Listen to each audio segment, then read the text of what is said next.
သာသနာတော်နှစ်2550ခုနှစ်ကောဇာတက္ကရာ1385ခုနှစ်နတော်လာဇန်9ရက်2013ခုနှစ်ဒီဇင်ဘာလ9ရက်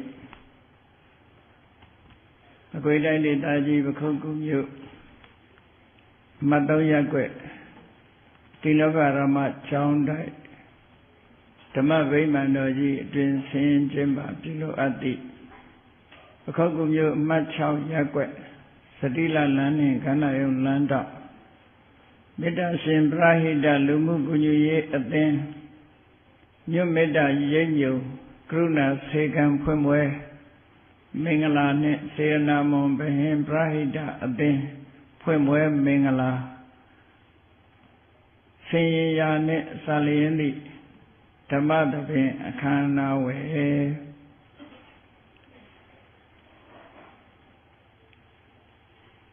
ဦးနှမောင်ဒေါ်ကြည်ကြည်မှာဦးစောမင်းလွင်ဒေါ်နိုင်နိုင်ဝင်းထူးမြတ်တော်ဝင်ကုမ္ပဏီဗဟိမင်တန်းစုဘုံရွာမြို့နှင့်တရားနာယောဂီများဤ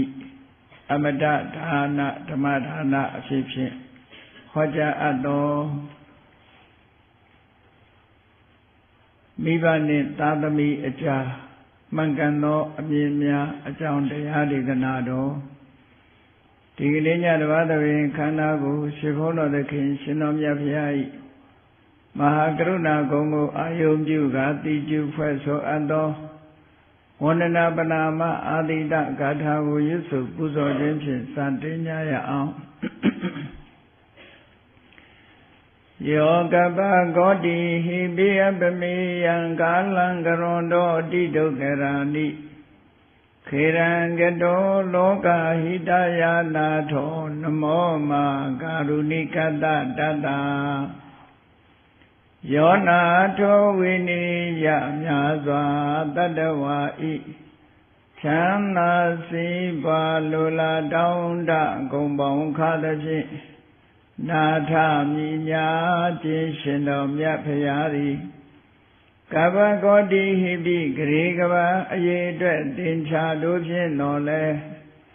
အဘယ်မေယံရည်တတိုင်းတာဖော်ပြခြင်းငါမစွမ်းနိုင်ပါသော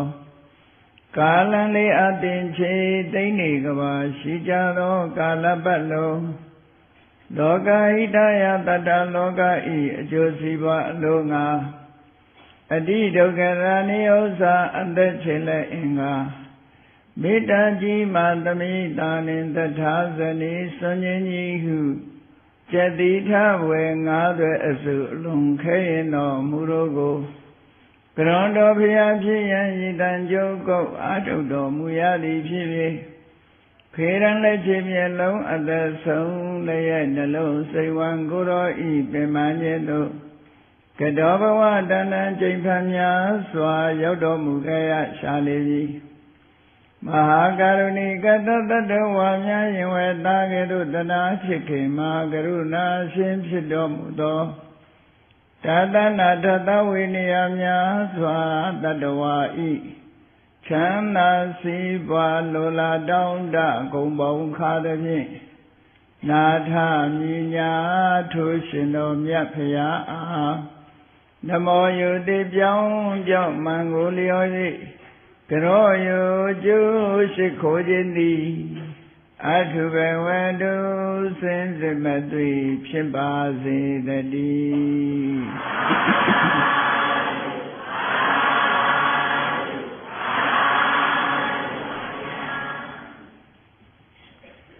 မိဘနှင့်သားသမီးအကြားမှန်ကန်သောအမြင်များဒီကနေ့ညဒီကောင်းစိတ်နဲ့တရားဓမ္မဟောပြောနာယူကြရအောင်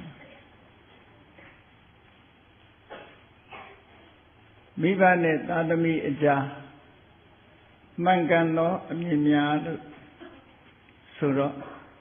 မှားရင်နဲ့အမြင်တွေလည်းရှိနေတယ်ဆိုတာကိုသိတာစေတယ်ပေါ့မိဘကိုပြုစုလုပ်ကြွေးရမယ်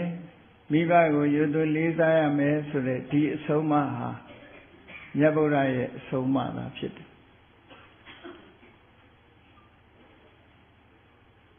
ဒီအဆုံးအမဟာကဘာမှာအမြဲတမ်းရှိနေတဲ့အဆုံးအမလည်းမဟုတ်ဘူးကဘာလူသားအလုံးလိုက်နာနေတဲ့အဆုံးအမလည်းမဟုတ်ဘူး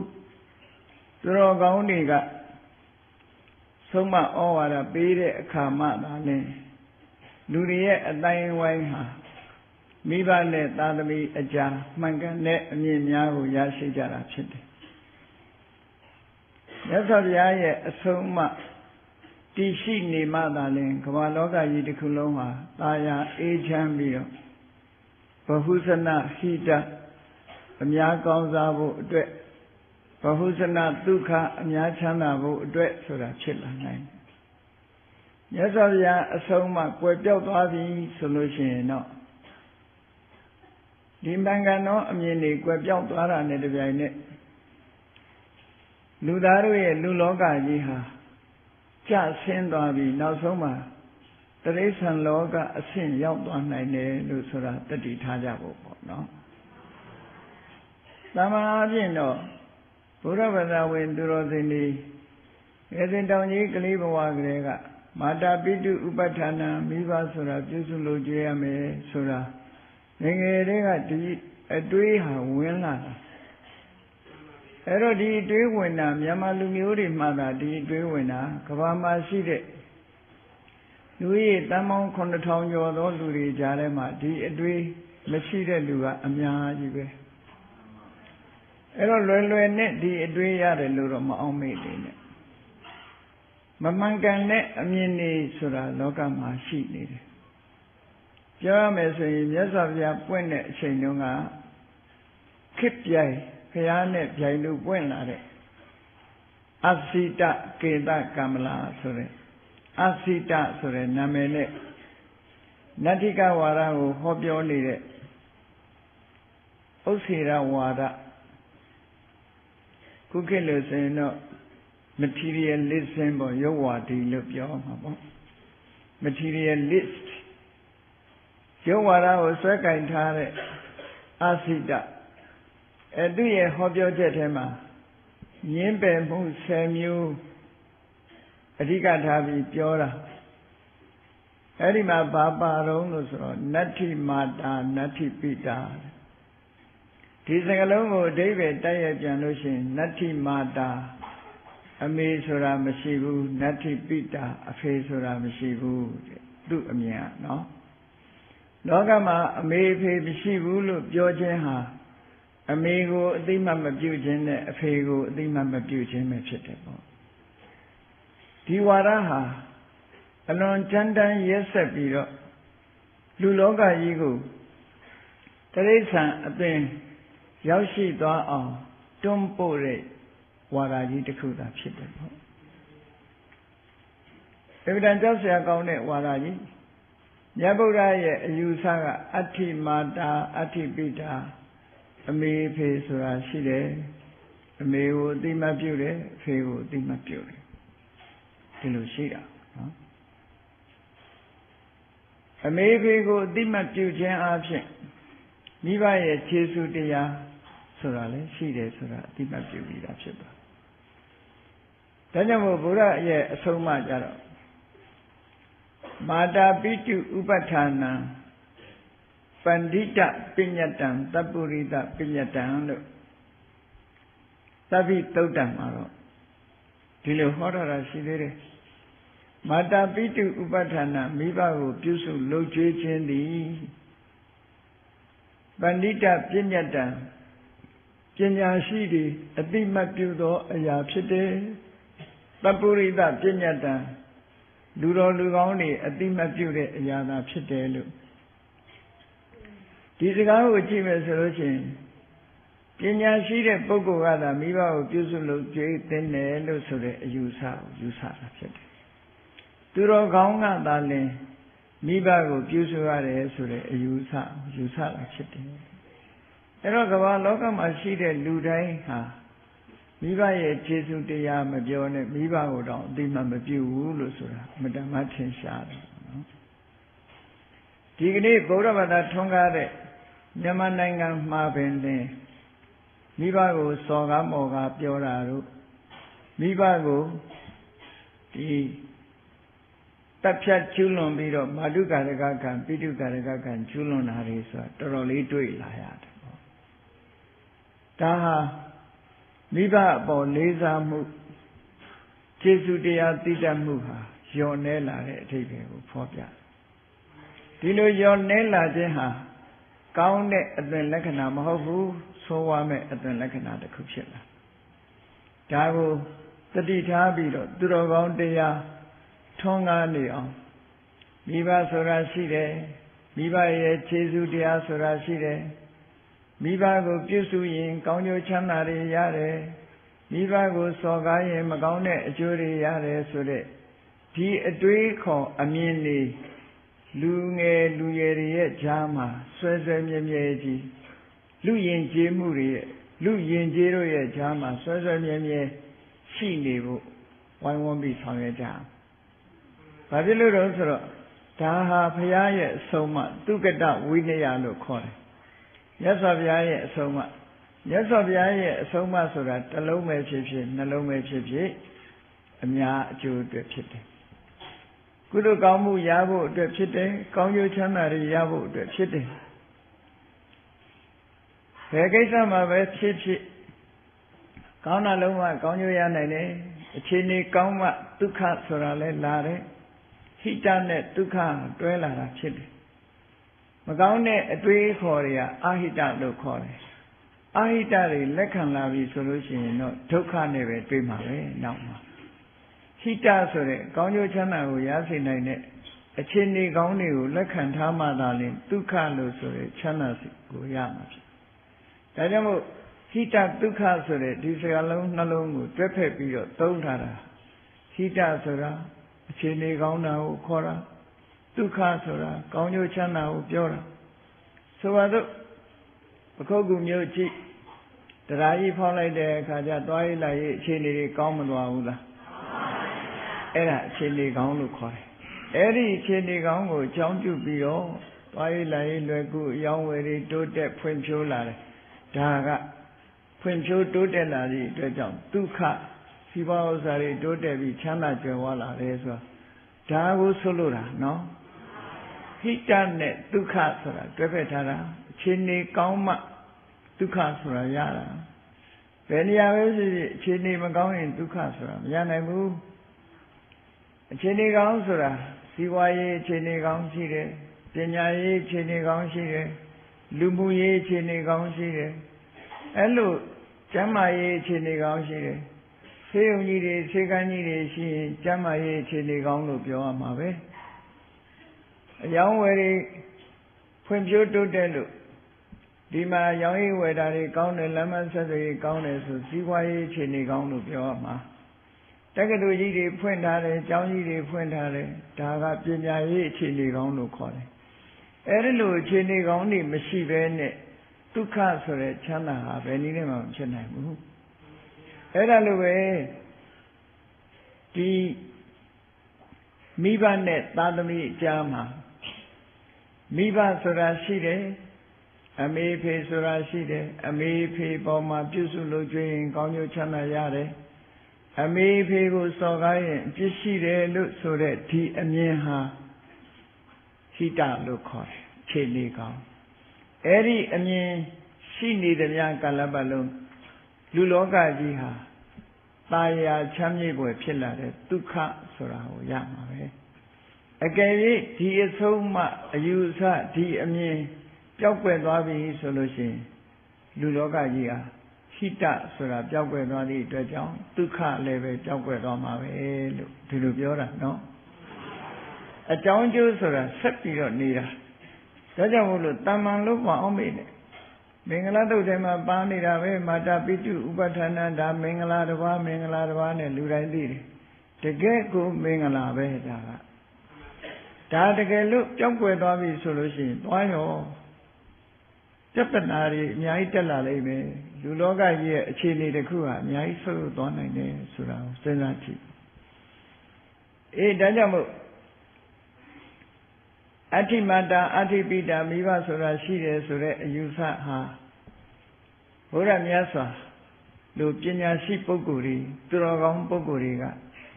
ဟောပြောထားလို့ဒီအမြင်ဟာရရှိနေတယ်လို့ဒီလိုမှတ်ရမယ်အဲ့ဒီအမြင်ရှိနေမှကောင်းကျိုးချမ်းသာတွေရမယ်အဲ့ဒီအမြင်မပြောက်ကွယ်အောင်ထိန်းသိမ်းဆောက်ရှောက်အောင်မယ်သူကတောဝါဘိက္ခဝေသူကတဝိနယောဝါဒိဋ္ဌမာနောဘဟုဇနဟိတယဘဟုဇနဒုက္ခယလို့မြတ်စွာဘုရားသုတ္တန်တစ်ခုမှာဟောထားတယ်မြတ်စွာဘုရားပဲဖြစ်စေမြတ်စွာဘုရားရဲ့အဆုံးအမပဲဖြစ်စေလောကမှာရှိနေသမျှကာလပတ်လုံးအများတရားဝါတွေချမ်းသာဖို့ဖြစ်တယ်လို့ဒီလိုဆိုတာပေါ့အေးကောင်းပြီသားသမီးနဲ့မိဘချာမှန်ကန်သောအမြင်များလို့မြတ်စွာဘုရားရဲ့အမြင်ကိုရှင်းဥစွာပြောကြရအောင်ဘုရားမြတ်စွာကဗြဟ္မာကြီးကိုကိုးကွယ်တဲ့လူအတိုင်းဝိုင်းအိန္ဒိယနိုင်ငံမှာ Brahmanism ဆိုတာဒီဗြဟ္မာကိုးကွယ်တဲ့ဝါဒပဲဒါနာမည်သာလွယ်တာကောင်းကင်ဘုံကခေါ်ပဲသာဝရဘုရားကိုကိုးကွယ်တယ်ဆိုတာဗြဟ္မာကိုးကွယ်တာပဲဘုရားဘာသာလွယ်ရင်ဉာဏ်နဲ့ဘာသာတွေအားလုံးဟာခေါ်ဆိုတဲ့တကုရှင်ကိုကိုးကွယ်ကြတာအကြည့်ပဲပြောမယ်ဆိုရင်နတ်ကိုးကွယ်တဲ့ဘာသာတွေကြီးပဲအကုန်လုံးဘုရားဘာသာကသာနတ်ကိုးကွယ်တာမဟုတ်တာနတ်ကိုးကွယ်တဲ့ဘာသာတွေကဘာဖြစ်လဲနတ်ရဲ့မာသမှုအမြဲတမ်းမျှော်လင့်နေကြမျှော်လင့်တယ်နတ်ကိုကျေးဇူးတင်တယ်နတ်ကလွယ်ရင်တခြားကျေးဇူးတင်စရာမရှိဘူးခမင်းကျွေးတာတောင်ဘုရားသခင်ကကျွေးတယ်လို့ပြောတာနော်အဲ့တော့အမေဖေဘေးရောက်သွားဘူးလားမေဖေကပြောမှငါချက်ကျွေးနေတာစားနေပြီးတော့ဘုရားသခင်ကကျွေးတယ်ဆိုရင်တော့ငါစော်ကားရရောက်တယ်လို့ဒီလိုတောင်ပြောရလိမ့်မယ်ဖြစ်တယ်နော်တကယ်လက်တွေ့ကျွေးနေတာအမေဖေကကျွေးတာအဲ့တော့ကျေးဇူးတင်မှုတွေကတလွဲရောက်သွားတယ်မြတ်စွာဘုရားသခင်ကိုရောမြတ်ကိုယုံကြည်တယ်ဆိုတာဟာအဲ့ဒီပုံစံမျိုးမဟုတ်ဘူး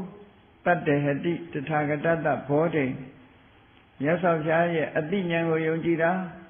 တကောကိုယုံကြည်တာမဟုတ်ဘူးအသိဉာဏ်ကိုယုံကြည်သည့်အတွက်ကြောင့်အသိဉာဏ်ဖြင့်ဆုံးမချမှတ်ထားတဲ့ဆုံးမစကားဟာဟောပြောထားတဲ့တရားဟာအလွယ်မှာမရှိဘူးလိုက်နာကျင့်သုံးလို့ရှိရင်ကောင်းကျိုးချမ်းသာတွေရမယ်ဒါကြောင့်မို့လိုက်နာဖို့ပဲလို့တယ်ပေါ့လိုက်နာရမယ်ဆိုတာလူတိုင်းဟာကိုယ်အားကိုယ်ကိုယ်တဲ့စိတ်အကယ်၍မလိုက်နာဘူးဆိုရင်ငါကိုယ်ကမိုက်တာငါဘုရားစကားနားမထောင်ဘူးဒီလိုပဲပြစ်တင်စရာရှိတယ်ပေါ့နော်အေးဒါကြောင့်မြတ်စွာဘုရားကဗြဟ္မာကိုးကွယ်တဲ့လူတွေရဲ့အတိုင်းဝိုင်းမှာမိဘနှစ်ပါးကိုဘာပြောလို့ဆိုရင်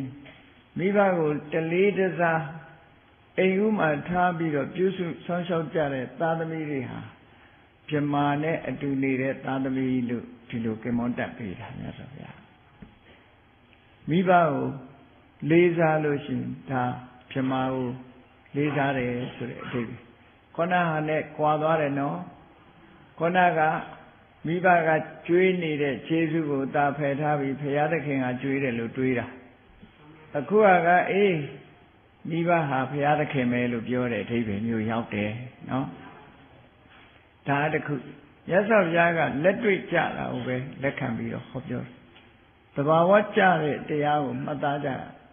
လောကလူတွေကလက်တွေ့ကိုကြော်ပြီးတော့စိတ်ကူးရင်ပဲရောက်သွားတတ်တယ်ပညာအသိပညာဟာလက်တွေ့ကိုကြော်ပြီးတော့စိတ်ကူးရင်ပဲရောက်သွားရင်လမ်းလွဲသွားနိုင်တယ်ပေါ့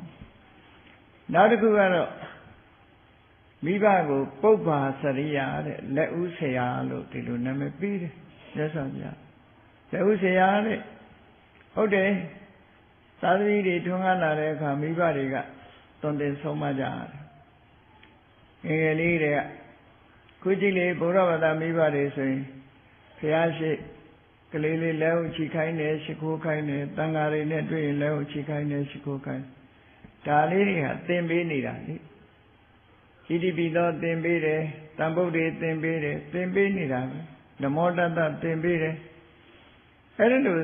ကျောင်းမနေခင်ကတည်းကမိဘတွေကသားသမီးကိုသင်ပြီးတော့ပေးလာကြတာဒါကြောင့်မို့ လက်ဦးဆရာမြေတိုက်စွာမာတာပိတမိနှင့်ဖဆိုတာမြတ်စွာဘုရားရဲ့စကားဖြစ်တဲ့ပုပ္ပါစရိယကိုတရုပ်ဖော်ထားတဲ့စကားများတာဖြစ်ဒါဘုရားရဲ့အဆုံးအမတစ်ခုပဲနော်ဒါကြောင့်မို့မြတ်စွာဘုရားကမိဘဟာတဲ့ဘဟုပကာရာဘိက္ခွေမာတာပိတရောပုဒ္ဒံသာသမီတွေအပေါ်မှာမိဘကျေးဇူးကြီးတယ်ကျေးဇူးများတယ်ဘာဖြစ်လို့ကျေးဇူးများတယ်လဲမိဘရဲ့ကျေးဇူးကိုပြောပြသမှာလို့ဆိုတဲ့အခါမှာတကဘာလုံးမှာရှိတဲ့အခြေအနေတရားကိုခြုံငုံပြီးတော့ပြောမယ်ဆိုရင်မြတ်စွာဘုရားစကား၃လုံးနဲ့ပဲပြောခဲ့တယ်နော်၃လုံးနဲ့ပြောတာတယောက်စီပြောခိုင်းမယ်ဆိုရင်တော့အမျိုးမျိုးပြောမှာပေါ့နော်မြတ်စွာဘုရားကမိဘရဲ့ခြေဆုတရားဆိုတာပြောပြပါဆိုရင်မိဘဟာသာသမီတွေကိုအာပါဒကဘေးရန်မကြရအောင်ဆောင်းလျှောက်ခဲ့တယ်ဒါတခုပောတကကျွေးမွေးခဲ့တယ်လို့တိုက်တာကစပြီးတော့သာသမီကိုကျွေးခဲ့တယ်မစားတတ်တဲ့အရွယ်ကစပြီးကျွေးလာနောက်တစ်ခုကဘာလို့ဆိုဣမတ္တလောကတ္တဓာတိတာရောဒီလောကကြီးကိုလာခွင့်ပေးတယ်ဒီလောကကြီးကိုပြတယ်အဲ့ဒီကျေးဇူးတရားတွေကိုသေချာအလေးနဲ့စဉ်းစားကြည့်အလေးနဲ့စဉ်းစားကြည့်ဒါပုံမှန်အားဖြင့်မိဘတွေကသာသမီတွေပေါ်မှာတင်ရှိတဲ့ကျေးဇူး၃မျိုးလို့ဒီလိုပြောရမယ်နော်ကျေးဇူး၃မျိုးဆောင်းလျှောက်ခဲ့တယ်ဟုတ်တယ်ငယ်စဉ်တောင်ကြီးကလေးကပက်လက်လေးပဲအိတ်တက်သေးတာအဲ့ဒီချိန်မှာမိဘကမဆောင်းလျှောက်ဘူးဆိုရင်ဒီကလေးအသက်ရှင်ဖို့မလွယ်ဘူးမစားတတ်သေးဘူးဆိုတဲ့အချိန်မှာနိုးတိုက်ပြီးတော့ကျွေးခဲ့တယ်မကျွေးဘူးဆိုရင်ဒီကလေးကအသက်ရှင်ဖို့မရှိဘူးနောက်တစ်ခုမိဘတွေကဒီလောကကြီးကိုမပြဘူးဆိုရင်ဒီကလေးဟာလူဘဝရောက်ဖို့ဆိုမဖြစ်နိုင်ဘူးတဲ့ဒါဘုန်းကြီးတို့တွေမိဘမပါဘဲနဲ့လောကကြီးမှာမွေးဖွားလာတာလို့ရှိမှမရှိတာအမေဖေရဲ့ကျေးဇူးတရားနဲ့ပဲအသက်ရှင်ပြီးတော့ကြီးထွားလာကြရတာလေအဲ့တော့ဒီကိစ္စတွေကိုကြည့်မယ်ဆိုလို့ရှိရင်ဒီကျေးဇူးတရားတွေကိုသာသမီကမိဘအပေါ်မှာတင်ရှိနေတယ်လို့ဒီလိုပြောတာမိဘအပေါ်မှာတင်ရှိနေတယ်အဲ့ဒါကြောင့်မလို့မာတာပိတုဥပဋ္ဌာဏမိဘကိုတုံ့ပြန်ပြီးတော့ကျေးဇူးပြုထိုက်တယ်ပြုစုလို့ကျွေးတဲ့နဲ့လောကကြီးမှာလူရည်လို့ဖြစ်လာတာတဦးတည်းဖြစ်လာတာ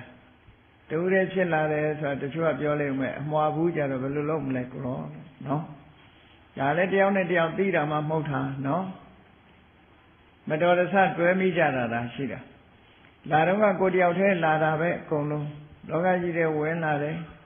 ဝင်လာပြီးတဲ့အခါမှာဘသူနဲ့အရင်တွေ့ရတော့ဆိုအမေဖေနဲ့ပဲအရင်တွေ့ရတာပဲအမေဖေနဲ့အရင်တွေ့တာဒါပုံမှန်အနေထားအဖြစ်ပြောမယ်ဆိုရင်မိဘဘက်ကကြီးပဲအသာစီးလို့မြတ်စွာဘုရားဒီလိုခေါ်တာလားလို့ဆိုတဲ့အခါမှာရှင်းလင်းနားလည်ဖို့တော့လိုအပ်တယ်ပေါ့တချို့သားသမီးတွေကပြောရမယ်မိဘကပဲကျေးဇူးရှိတာလားသားသမီးကရောမိဘပေါ်ကျေးဇူးမရှိဘူးလားလို့ဒီလိုလဲပြောကောင်းပြောလာလိမ့်မယ်နော်ခဏခေတ်ကြီးကိုနည်းနည်းစစ်ဆေးကြည့်ဒါကပုံမှန်အနေထားတစ်ခုအနေနဲ့ပြောတာခဏခေတ်ကြီးမှာအပါဒကပောတကနော်ကျွေးမွေးဆောက်ရှောက်တာတို့ဣမတ္တလောကတ္တဓာတိတာရောတို့ဆိုတဲ့မိဘရဲ့ခြေဆုတရားတွေကိုမိဘတိုင်းကလှုပ်ဆောင်ရလားလို့ဆိုတာကိုစဉ်းစားရတချို့မိဘတွေကခဏခေတ်မှာဆိုရင်ကမ္ဘာလောကမှာကြည့်နော်သာသမီကိုလူလောကလာခွင့်မပြုတာတွေမရှိဘူးလားလာခြင်းတိုင်းလာလို့မရဘူးမင်းမလာခဲ့နဲ့ရောက်လာရင်တောင်ခြုံကြားပစ်တာရှိသေးတယ်လေဟောအဲ့ဒါမျိုးကြတော့သူကဘယ်သူကစကျေးဇူးဝတ္တရားပြက်ကွက်တယ်လဲဆိုရင်မိဘကစပြီးဝတ္တရားပြက်ကွက်တာလည်းရှိတယ်ပေါ့ဒီလိုရှိလာတယ်နော်အပါဒကဘောဓကကျွေးမွေးဆောင်ရှောက်အောင်မှာမူမိဘကမဆောင်ရှောက်ခဲ့ဘူးလမ်းမေးပြစ်ခဲ့တယ်ဆေးရုံနေမှာဆိုရင်တော်တော်များများကြားနေရပြစ်ထားခဲ့တယ်မိဘလစ်သွားတာတွေရှိတယ်ပေါ့နော်အဲ့ဒီထဲမှာ ဟုတ်ပြီပုံမှန်အားဖြင့်ဆိုရင်မိဘဟာသားသမီးကိုထိန်းသိမ်းဆောင်ရှောက်လို့လူသားဖြစ်သွားတဲ့လူတိုင်းဟာမိဘကိုကျေးဇူးတင်ရမှာတော့သိချတယ်။ဘာဖြစ်လို့ကျေးဇူးတင်ရတော့ဆိုကိုကမိဘကိုပြန်ပြီးတော့ပေးနိုင်တာရှိတယ်လို့မပေးနိုင်တာတခုရှိတယ်။ဘယ်လိုမှအတုံးအလဲလုံးလို့မရဘူး။ဆိုတော့အတုံးလဲလုံးလို့ရတာဘာလို့ဆိုအာပါဒကစောင့်ရှောက်တယ်။အမေဖေတက်ကြီးလာတဲ့အခါကိုကပြန်စောင့်ရှောက်တာလုံးလို့ရ။အမေဖေအသက်ရွယ်ကြီးလို့ကိုယ်ကလည်းအသက်ရွယ်ရလာလို့တိထက်လာလို့မိဘကိုပြန်ကြွေးတယ်ဆိုတာဒါလည်းလုပ်လို့ရတယ်။စောင့်ရှောက်တာလည်းလုပ်လို့ရတယ်။ကြွေးတာလည်းလုပ်လို့ရတယ်။လုပ်လို့မရတဲ့ပြန်ဆက်လို့မရတဲ့ခြေဆုကဘာလို့ဆိုဒီလောကကြီးကိုလာခွင့်ပြုတဲ့ခြေဆုဟာနဲ့တာမှမဟုတ်တာလေ။ဒါကြတော့အတုံ့ပြန်လုပ်လို့ရပါမလား။အမေဖေကကိုယ့်တဲ့အရင်မွေးတာလေကိုကလာခွင့်ပြုတာမဟုတ်ဘူးအမေဖေကလာခွင့်ပြုတာ။ဒါကြောင့်မို့လို့ဒီကျေးဇူးတရားကြောင့်မို့လို့မြတ်စွာဘုရားကမိဘကိုကျေးဇူးဆက်လို့မကျေဘူးလို့ပြောတာ။တမန်အားဖြင့်ကျေးဇူးဆက်မယ်ဆိုရင်ဟောဒီဣမတ္တလောကတ္တဓာတိတာတော့ဒီလောကကြီးကိုလာခွင့်ပြုတယ်ဆိုတာကိုကတုံ့ပြန်ပြီးတော့ပေးဆက်လို့မရနိုင်တဲ့ကျေးဇူးတစ်ခုပဲလို့ဒီလိုဆိုလိုတာပေါ့နော်။အင်တမကျေးဇူးကြီးတယ်။အခုဒီလောကကြီးတဲ့ကိုမိဘကလာခွင့်ပြုလိုက်လို့လာရပြီလာရတဲ့အခါမှာလောကမှာပညာမိမိအတွက်နော်ကိုကြီးပွားကြောင်းပညာတွေသင်ရတယ်စီးပွားဥစ္စာတွေတိုးတက်ခွင့်ရတယ်အလုပ်ကိုင်းတွေလုပ်ကိုင်းခွင့်ရတယ်တရားဓမ္မတွေနာခွင့်ရတယ်တရားဓမ္မတွေရှင်းသုံးခွင့်ရတယ်ဒါတွေဟာလိုက်ကြည့်လိုက်မယ်ဆိုမိဘကလူလောကကြီးတဲ့လာခွင့်ပြုလိုက်လို့ဒီအခွင့်အရေးတွေရတယ်လို့ပြောရမှာပဲအဲ့တော့ဒီကျေးဇူးတရားတွေဟာဘုသူရဲ့ကျေးဇူးတရားလဲလို့ဆိုရင်မိဘရဲ့ကျေးဇူးတရားတွေဆက်လို့မကုန်တဲ့ကျေးဇူးတရားလို့ဒီလိုပြောရမှာနော်အဲ့တော့စဉ်းစားစရာတွေကတော့ခုခေတ်မှာအများကြီးဝင်လာတယ်ပေါ့စဉ်းစားစရာဆိုတာတမန်အားဖြင့်ကြည့်မယ်ဆိုရင်မိဘရဲ့ကျေးဇူးဟုတ်တယ်မှန်တယ်မိဘရဲ့ကျေးဇူးကြောင့်ကိုယ်ဟာလူဘဝရောက်လာတာဆက်လို့မကုန်ဘူးဒါပုံမှန်အနေထားတခုပြောတယ်ကဲဟုတ်ပြီမိဘရဲ့ကျေးဇူးရှိလို့ဒါဒီလောကကြီးကိုလာခွင့်ပြုတဲ့ကျေးဇူးတရားတစ်ခုတည်းနဲ့ပဲကိုကတစ်သက်လုံးမိဘရဲ့ကျေးဇူးကိုမမေ့တိုက်တော့ဘူးဒါသိချပြီမမေ့တိုက်လို့တုံးဆက်ရမယ်မိဘရဲ့ကျေးဇူးတွေကိုဆက်ရမယ်ကဲအဲ့ဒီနေရာမှာလောကလူတွေတွေးထင်လာကြတာရှိတယ်အသက်အရွယ်ရောက်လာတဲ့အခါကျတော့မိဘဆိုတာမိဘတိုင်းမိကောင်းဖကောင်းဖြစ်တာမှမဟုတ်တာနော်မိကောင်းဖကောင်းမဖြစ်ဘူးလေတချို့မိဘကဘုတရားမကျေုံနေမကဘူးကိုချင်းတရားမကောင်းတဲ့မိဘရောရှိနိုင်တာပဲလေအဲ့ဒါလို့မိဘက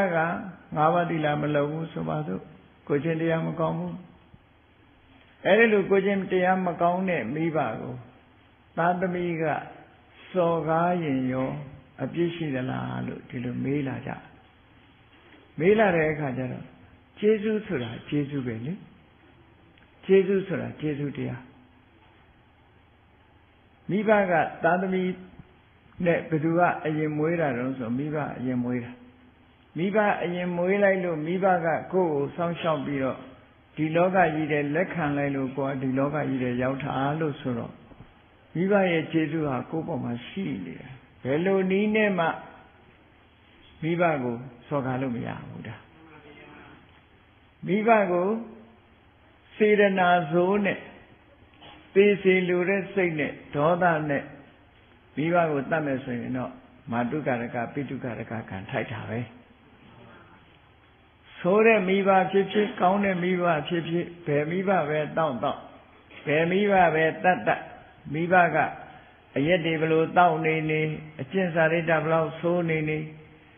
အကျင့်စာရိတ္တဆိုးတဲ့မိဘကိုသားသမီးကနေပြီးတော့ စော်ကားမယ်တပ်ဖြတ်မှုကျူးလွန်မယ်ဆိုရင်တော့တပ်ဖြတ်မယ်ဆိုရင်တော့မာတုခရကပိတုခရကကံထိုက်တာပဲမထိုက်ဘူးလို့မရှိဘူးနော်ဘာလို့လဲဆိုတော့အဆင့်ကိုကမိဘအဆင့်ကိုကသာသမီအဆင့်ပဲဒီနှစ်ခုကပြောင်းလဲပြစ်လို့မရဘူးပြောင်းလဲပြစ်လို့မရဘူးကိုကမိဘနေရာမှာမဟုတ်ဘူးသာသမီနေရာမှာပဲရှိတယ်လောကကြီးလာခွင့်ပြုထားတဲ့ခြေဆုကကိုခြေဆုသူမကောင်းတာကိုလည်းမဆိုင်ဘူးသူမကောင်းတဲ့အကုသိုလ်ကသူပဲခံရမှာကိုလည်းမဆိုင်ဘူးကိုမကောင်းလို့ရှိရင်ကိုခံရမှာဒါဒီလိုတွေးဖို့လိုအပ်တယ်ပေါ့နော်မိဘပဲမိဘကိုစော်ကားလို့ရှိရင်မိဘမကောင်းလို့ပဲစော်ကားတဲ့အပြစ်ဟာကိုအပြစ်ဘာဖြစ်လို့အပြစ်ဖြစ်ရတော့ဆိုဣမတ္တလောကတ္တဓာတိတာတော့ကိုယ်ဒီလောကယူလာခွင့်ပြုထားတာအခြေစုကြောင့်ပဲလောကလူတွေကတခုကူညီလိုက်ရင်တော့ကျေးဇူးတင်ပါတယ်လို့ပြောလို့ရှိကြတယ်အကြီးကျယ်ကူညီထားတဲ့မိဘကြတော့ကျေးဇူးတင်ရကောင်းမှမသိဘူးနော်ကျေးဇူးတင်ရကောင်းမှမသိပဲနဲ့ရန်စကားပြောတာရှိသေးတယ်ခမည်းကြီးတို့အဟွာလုံးလို့ကြုံမွေးတာဘာမှမဖြစ်ဘူးဆိုပြီးတော့နော်အဲ့ဒါလို့လဲပြောရကြတယ်မဟုတ်ဘူးအဝါပြူတိုင်းမွေးမှမဟုတ်ဘူးနော်အခုကဘောရှင်းစာရှိတယ်လေအဲ့ဒါကိုလာခွင့်မပြုဘူးဆိုလို့ရှိရင်ဒီကနေ့ခေတ်မှာလာခွင့်မပြုတာတွေအများကြီးပဲ family planning ဆိုပြီးတော့လုပ်ပြီးတော့မိသားစုထဲမှာတစ်ယောက်ပဲလက်ခံမယ်နှစ်ယောက်ပဲလက်ခံမယ်အခုကန့်သက်ကုန်ပြီနော်တစ်ယောက်ပဲလက်ခံမယ်နှစ်ယောက်ပဲလက်ခံမယ်ကန့်သက်ဒါကြတိုင်းလာလို့မရဘူးဒါကြတိုင်းလာလို့မရလာကြတိုင်းလာလို့ရနေတာတော့တောခြုံပုတ်ထဲကဟိုတဲစုပ်နဲ့အိမ်ဒီမှာတော့လာကြတိုင်းလာလို့ရချမ်းသာတဲ့လူကတော့လာကြတိုင်းလာလို့မရဘူးဆိုကန့်သက်တွေလောက်လာကြတယ်ခုခေတ်ကဘာနဲ့တဝမ်းကန့်သက်မှုတွေလောက်လာကြပြီဒါဆိုးရုံမှုတစ်ခုလို့ပြောရမှာပဲနော်မနုဿတ္တဘာဝတုံလဘောလူဘဝရဖို့ခဲရင်နေဆိုတာဒီနေ့တရုပ်ပိုးပြီးတော့ထင်ရှားလာတယ်ပေါ့ထင်ရှားလာတယ်တချို့နိုင်ငံတွေမှာတော့ဥပဒေနဲ့သတ်မှတ်ပြီးတော့အဘောရှင်မလုပ်ရဘူးလုပ်ရင်ပြစ်မှုကျွလွန်တယ်တချို့နိုင်ငံတွေကျတော့တရားဝင်လုပ်ခွင့်ပြုထားတဲ့နိုင်ငံတွေရှိသေးတယ်တရားဝင်လုပ်ခွင့်ပြုထားတဲ့နိုင်ငံတွေဟာတရားဝင်လူသတ်ခွင့်ပေးထားတာနဲ့မတူဘူးလားအေးလူလောကလို့ဒီလူရဲ့လူလို့သတ်မှတ်တဲ့ချက်ချင်းလည်းမတူကြဘူးဆေးပညာကလူလို့သတ်မှတ်တာဒီလှုပ်ရှားလာပြီးတော့သက်ရှူလာမှအဲ့ဒီအဆင့်ရောက်မှလူလို့သတ်မှတ်တယ်သူကလူလို့သတ်မှတ်တယ်ဗုဒ္ဓကတော့အဲ့လိုမဟုတ်ဘူးမြတ်စွာဘုရားကလူလို့သတ်မှတ်တာဘယ်ချိန်ကစသတ်မှတ်တုံးဆိုလို့ရှိရင်ဟိုဘဝကသုတိစိတ်ကြပြီးတော့မိခင်ရဲ့ဝမ်းထဲမှာကလလရေကြီးလို့ဆိုတဲ့အမတန်မှသေးငယ်တဲ့အဆက်အပြောက်ကလေးထဲမှာရှိတဲ့ပရိသေဝိညာဉ်စိတ်နဲ့စေတဲ့သိကံစားရုပ်30အဲ့ဒါနဲ့ဖွဲ့စည်းထားတဲ့ရေပေါက်ကလေးလောက်ရှိတဲ့အနေထားလေးကစပြီးတော့လူလို့သတ်မှတ်တယ်ဗျာအဲ့ဒီဟာကိုဘာဖြစ်လို့အသက်ရှိတယ်လို့အသက်ရှိတယ်မရှိဘူးလို့ဘယ်လိုလုပ်သိရမလဲလို့ဆိုရင်ဆေးပညာအဆိုအရကတော့သူကအသက်မရှိသေးဘူးနှလုံးမခုန်သေးဘူးဆိုရင်အသက်မရှိသေးဘူးလို့လူယူဆတယ်နဲ့တူတယ်နော်အသက်ဆိုဒီမှာအသက်ရှူသည်ဖြစ်စေမရှူသည်ဖြစ်စေနှလုံးခုန်သည်ဖြစ်စေမခုန်သည်ဖြစ်စေအသက်ဇီဝိတရဲ့အဓိပ္ပာယ်ကဒီရေကြီးပေါက်ကလေးတဖြည်းဖြည်းကြီးထွားလာအောင်ဒီထိမ့်သိမ့်ဆောက်ရှောက်ထားတာဒီရေကြီးပေါက်လေးပုတ်သိုးမလွန်အောင်ထိမ့်သိမ့်ဆောက်ရှောက်ထားဖို့ဘုရားရဲ့ဆုံးမကအသက်လို့ခေါ်တယ်နော်ဒါကြောင့်မလို့အသက်ဆိုတာကိုဥပမာပါနဲ့ပေးတော့ဆိုရင်ရေနဲ့ကြာဥပမာပေးထားရေဟာကြာကိုလန်းဆန်းပွင့်လန်းနေအောင်ဆောက်ရှောက်ထားတယ်လို့ပဲဇီဝိတကလည်းပဲလူရဲ့ရုပ်ခန္ဓာနာမ်ခန္ဓာကိုဆက်လက်ရှင်သန်နေအောင်ထိမ့်သိမ့်ဆောက်ရှောက်ထားတယ်လို့ဒီလိုပြောတာအကယ်၍အသက်မရှိတော့ဘူးဆိုရင်အခုလူဘဝရောက်လာပြီးအသက်ရွယ်ရလာပြီးတော့အသက်ချုပ်သွားပြီဆိုလို့ရှိရင်3ရက်လောက်နေလို့ရှိရင်ဘာဖြစ်လဲဟုတ်လား အဲ့ဒါအသက်မရှိတော့တာသိချာအကယ်၍အသက်ရှိနေသေးတယ်ဆိုရင်မေ့မျောနေတဲ့ပုဂ္ဂိုလ်တရားဟာတလားမေ့နေနေတစ်နှစ်မေ့နေနေဒီတစ်ခါတော့နိုင်ငံခြားမှာဆိုအနှစ်15နှစ်အနှစ်20မေ့နေတာရှိတယ်လေအသက်မရှိဘဲနဲ့အသေးလိုဖြစ်နေဒါပေမဲ့မပုတ်ဘူးမပုတ်တာပါဆိုအသက်ရှိနေသေးတယ်အသက်ဆိုတဲ့ဇီဝိတက protect လုပ်ထားတယ်ထိမ့်သိမ်းဆောက်ရှောက်နေတယ်ဒါမို့မပုတ်နော်ဆက်လက်ပြီးတော့ဖြစ်နေတာပုတ်တိုးပြီးတော့မသွားဘူးတဲ့ကဲရင်အသက်မရှိတော့ဘူးဆိုရင်ပုတ်တိုးသွားတယ်ဒီလိုဆိုတာပေါ့ဒါကြောင့်မို့မိခင်ရဲ့ဝမ်းထဲမှာအသက်ကဘယ်ချိန်ကစတာတုံးလို့မေးလို့ရှိရင်ကလလရေကြီးကစတယ်လို့ဒီလိုပြောတာအဲ့ဒီအချိန်ကစပြီးဘောရှင်းလုပ်လို့မရဘူးယဟန်နေဆိုလို့ရှိရင်အဲ့ဒီအချိန်မှာဆေးပေးလို့ရှိရင်ကိုဝန်ကြသေးဆိုတဲ့ဆေးမျိုးသွားပြီးတော့သေးသေးလိုတဲ့စိတ်နဲ့ပေးရင်ပါရတိကကြလူတတ်မှုပဲနော်လူတတ်မှုကျက်ဥနဲ့ပတ်သက်ပြီးတော့စဉ်းစားကြည့်ကြပါသူကကျက်ဥကိုအသက်မရှိသေးဘူးလို့ယူဆတယ်ဘုရားရဲ့အဆိုမင်းရဒီကျက်ဥလေးတရံပေါ်လာပြီဆိုတဲ့ဒီထဲမှာဝိညာဉ်ကလေးရှိနေပြီသူကဒီကျက်ဥလေးပုတ်မသွားအောင်ထိမ့်သိမ်းဆောက်ရှောက်တာအသက်ကထိမ့်သိမ်းဆောက်ရှောက်နော်အကောင်မပေါ်သေးတာနဲ့အသက်မရှိသေးဘူးလို့ဆိုလို့မဟုတ်ဘူးတရားနော်ကျက်ဥလေးဟာမိခင်ကျက်မကလည်းဝတ်ပေးတယ်နော်အဲ့ဒီကျက်ဥတွေကတဖြည်းဖြည်းရင့်လာတဲ့အခါမှာအကောင်ဖြစ်လာတယ်အဲ့ဒီဖြစ်လာဖို့အခြေအနေကမျိုးစိတ်ကလေးရှိကြတဲ့အသက်ရှိတယ်လို့ပြောရမယ်ဒါကိုကျက်ဥစားရင်ဗန္ဓတိပဒကထိုက်သလားလို့ဆိုကျက်ဥကိုတရားလို့လည်းယူဆမယ်တရားလို့လည်းတရားလည်းဟုတ်တယ်တရားတော့ဟုတ်နေပြီအသက်ရှိတာဟုတ်နေပြီတရားလို့လည်းယူဆမယ်သေစေလူတဲ့စိတ်လည်းရှိမယ်သေအောင်လည်းလုပ်မယ်သေလည်းသိမယ်ဒီ၅ချက်နဲ့ပြည့်စုံရင်တော့ပဏာတိပဒကံထိုက်တာပဲ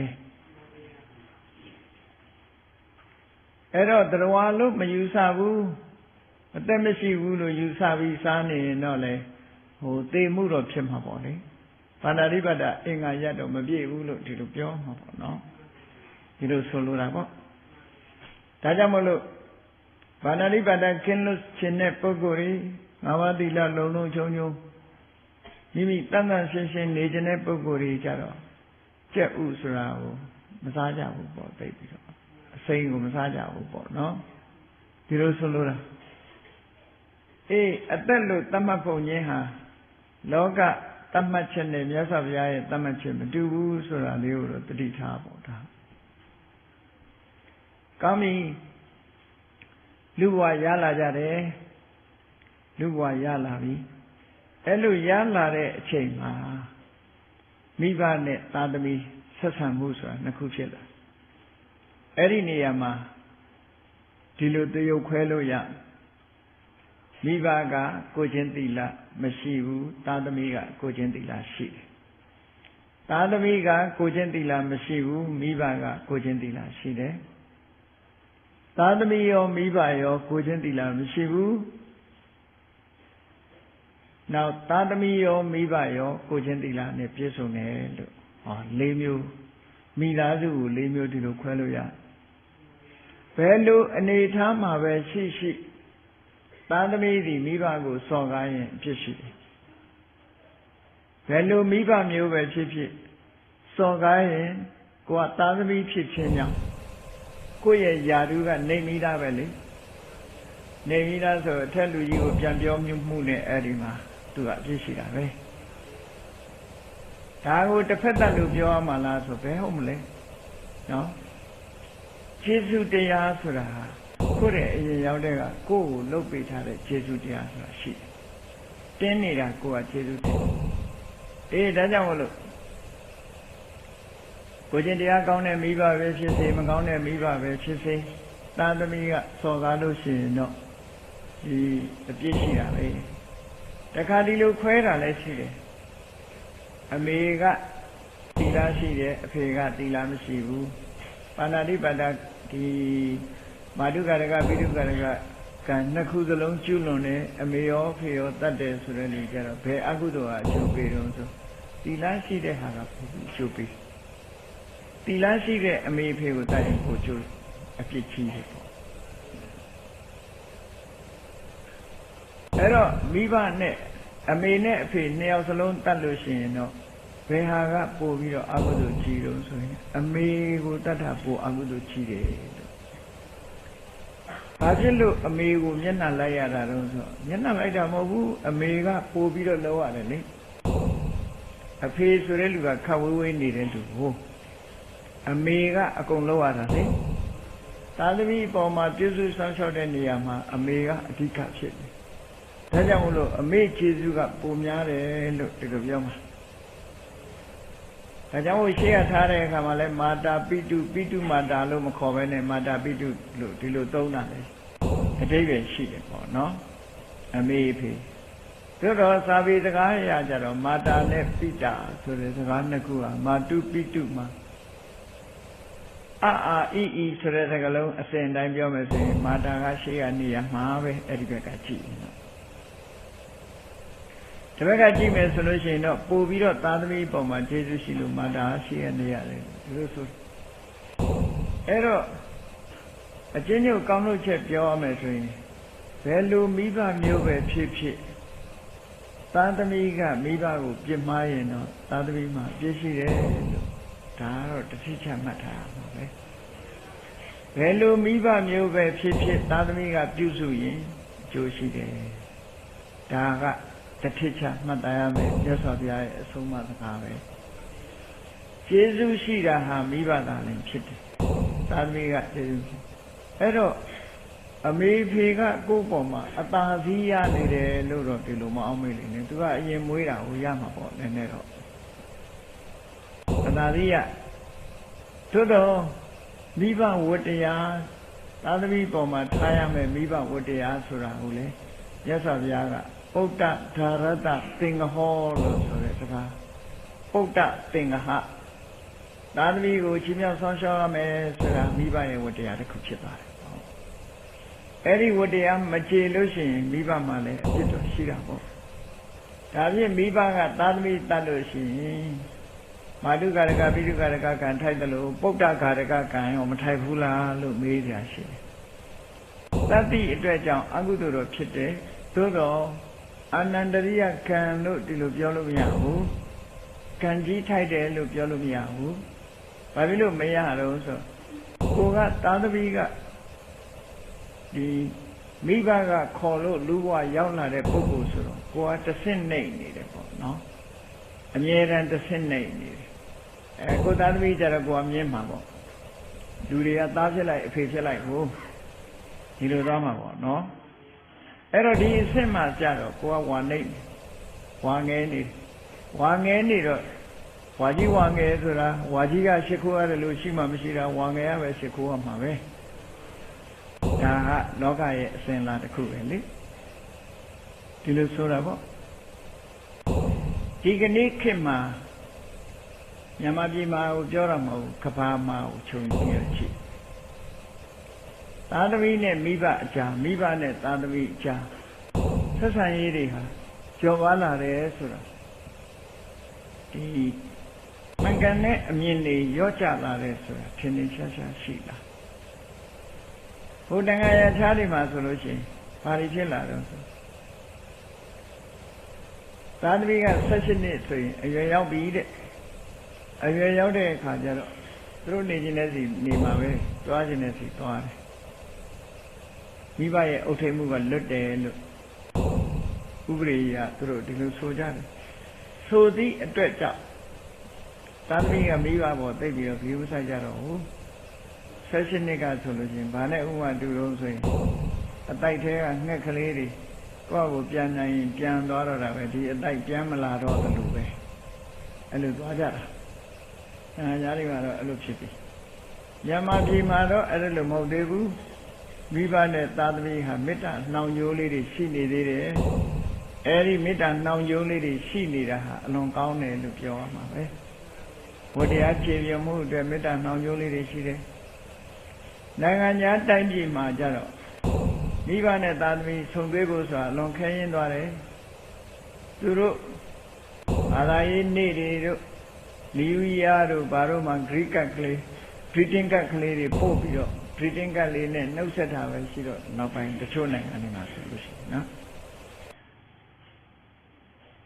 ဇမပြေကတက္ကကြီးတယောက်ရန်ကုန်ကပါပဲသူတို့နိုင်ငံခြားသွားပြီးအလုပ်ကိုင်လေးဆင်ပြေတဲ့အခါကျတော့သားသမီးသား2ယောက်ကိုခေါ်လိုက်တယ်ခေါ်လိုက်တဲ့အခါကျတော့ဒီကလေးတွေကငယ်ငယ်နဲ့ဟိုရောက်သွားတဲ့အခါကျောင်းကလူတွေပေါင်းသိနေတယ်ဆိုတော့ကလေးတွေကမြန်မာအမူအရာသိပ်မရှိတော့ဒါကိုဟိုရင်းပေါ့နိုင်ငံခြားအသက်ဝင်သွားတယ်လို့ခေါ်ကြတာပေါ့အမေရိကန်မှာဆိုအမေရိကန်လိုက်ဝင်သွားတယ်လို့ပြောတာအသက်ဝင်သွားတဲ့အခါကျအဖေကိုလက်ပြနှုတ်ဆက်သွားတဲ့အဆင့်ရောက်မြန်မာပြည်တုန်းကတော့အဖေကိုမေဖေကိုကြော့သွားတယ်လေကိုကြတော့ဘာလို့တတ်တာလှုပ်သွားတတ်တာလှုပ်တာကအရေးမကြီးဘူးအမေဖေကိုဘယ်မဆိုင်ဘူးgirlfriend တွေခေါ်လာပြီးတော့နေစဉ်လိုနေတာမိဘရှိတယ်အဲ့ဒီတကားကြီးကဒါသူများတဆင့်ပြောတာမဟုတ်ဘူးဘုန်းကြီးကိုအမေရိကသွားတဲ့အခါမှာလျှောက်တယ်ရှင်ဗျာဒီကောင်လေးသင်္ကန်းဝတ်ပေးခြင်းနဲ့ဗျာတဲ့တပည့်တော်ခေါ်လာမိတာတော့မှားပါပြီခေါ်လာမိတာတပည့်တော်မှားပြီတဲ့ခုချိန်မှာဘာမှတတ်နိုင်ဘူးသူအခုဘာကောင်းဆိုလားညာကောင်းဆိုလားသူဖြစ်နေရပြီတဲ့မကျေနပ်ပြောတာအဲ့ဒီတခါကြီးကနော်အမေဖေကိုတတ်တာလို့လုပ်သွားတယ်ဘာမှလူမဆိုင်တော့ဒါကသူတို့နိုင်ငံရဲ့ဆက်ဆံရေးကဒီလိုရှိတာဟုတ်အဲ့ဒီပုံစံအတိုင်းချိုးသွားတဲ့အခါမှာနိုင်ငံခြားရောက်တဲ့မိဘတွေဟာစိတ်နှလုံးချမ်းသာတယ်လို့မထင်ကြလေနဲ့သားသမီးရှိတဲ့ပုဂ္ဂိုလ်တွေကစိတ်နှလုံးအေးချမ်းမှုမရကြဘူးတဲ့သို့တော့လိမ္မာတဲ့သားသမီးတော့ရှိမှာပေါ့နော်မရှိတဲ့သားသမီးတွေလည်းရှိတာပဲဘုန်းကြီးတို့ကြုံတွေ့ခဲ့ရတယ်ဆိုအဲ့ဒီမှာတစ်နှစ်လောက်နေခဲ့တဲ့အခါကျတော့သူတို့အကြောင်းတွေအကုန်လုံးတော်တော်လေးသိလာခဲ့ရတယ်အဲ့ဒါလို့ဘဝအခြေအနေတစ်ခုတွေဟာသားသမီးနဲ့မိဘနဲ့သားသမီးကြားမှာအမြင်တွေဟာပြောင်းလဲသွားတာဒီလေအများကြီးရှိတယ်ပေါ့ပြောင်းလဲသွားပြီမိဘကလည်းသားသမီးကိုမဆောင်ရှောက်တော့ဘူးသားသမီးကလည်းမိဘကိုမဆောင်ရှောက်ကြတော့ဘူးသိပြီးတော့အတိမမပြုတ်ကြတဲ့အနေအထားဟာအတိုင်းအတာတစ်ခုထိရောက်လာပြီလို့ဒီလိုပြောဒါကကောင်းတဲ့လက္ခဏာမဟုတ်ဘူးတဲ့ဘဝလောကကြီးဆွေးရလာတဲ့လက္ခဏာလို့ဒီလိုပြောနောက်တစ်ခါသူတို့နိုင်ငံတွေမှာဘာဖြစ်လာတော့လို့ဆိုလို့ရှိရင်မိဘနဲ့သားသမီးကြားတို့ဆရာနဲ့တပည့်ကြားတို့တူတူပဲပေါ့ကိုသားသမီးဆိုပြီးတော့သွားပြီးတော့ကလေးလေးကိုသွားပြီးတော့ရိုက်တာနဲ့တာတော့မလုပ်လိမ့်နဲ့နော်ဗမာပြည်မှာတော့ရိုက်လို့ရသေးတယ်ဒါပေမဲ့လွန်ကျွံရိုက်တာတော့မကောင်းဘူးပေါ့နော်မရိုက်တဲ့မရိုက်တဲ့သုံးမတာနဲ့ရိုက်တာနဲ့တခြားသေးတယ်ဆိုတော့ဗမာပြည်ကလည်းရိုက်ခံဘုန်းကြီးတို့လည်းရိုက်ခံခဲ့ရတာဆရာနဲ့တပည့်ကြားရိုက်ခံရိုက်တာမကောင်းဘူးဆိုတော့ခုမှသိနော်သုံးမဩဝါဒပေးရင်မရဘူးရိုက်မှကြောက်မယ်ဆိုတဲ့အတွေးကြီးကမှားတဲ့အတွေးကြီးပဲနော်ဒီကောင်ရိုက်ကိုရိုက်မှဖြစ်မှရိုက်မှကြောက်တယ်ရိုက်မှကြောက်တာမဟုတ်ဘူးနော်ဟိုသာသနာ့ပိုင်းဆရာတော်ကြီးပြောတာလို့ပဲသူတပည့်ကသာသနာ့ပိုင်းဖြစ်တော့ကျိုင်းကြီးနဲ့ဆုံးခံသွားတဲ့ခါတော့မှကျိုင်းနဲ့တိုင်းနဲ့အဲ့လိုသွားတဲ့ခါကျတော့ဟဲ့ကျိုင်းနေတိုင်းနေယူလို့နင့်ကိုလူကကြောက်မှမဟုတ်ဘူးကြောက်တော့အမြောက်ဆောင်ဆိုလို့ဖြစ်နော်အမြောက်နဲ့မှရမှာမင်းကျိုင်းနဲ့တိုင်းနဲ့တော့လူကကြောက်မှမဟုတ်ဘူးဆိုရိုက်ရုံနဲ့တော့ကြိုက်ဘူးမကြောက်ဘူးနော်လောက်ရိုက်မကြောက်ဘူးကြိုက်တုံးလေးပဲတခါကိုရင်နေရိုက်ပြီးကြည့်လိုက်တယ်ပုတ်ပြီးတော့ဟိုဘက်ကျရီသွားတာပဲကြိုက်တုံးနာတာပဲရဲ့အိတောင်မချောက်ခင်ကရီးနေတာနောက်မလုပ်ဘူးလားဆိုလောက်ပြန်တာပဲဘာမှမထူဘူးအဲ့တော့ရိုက်တာနဲ့တာဟာတဲ့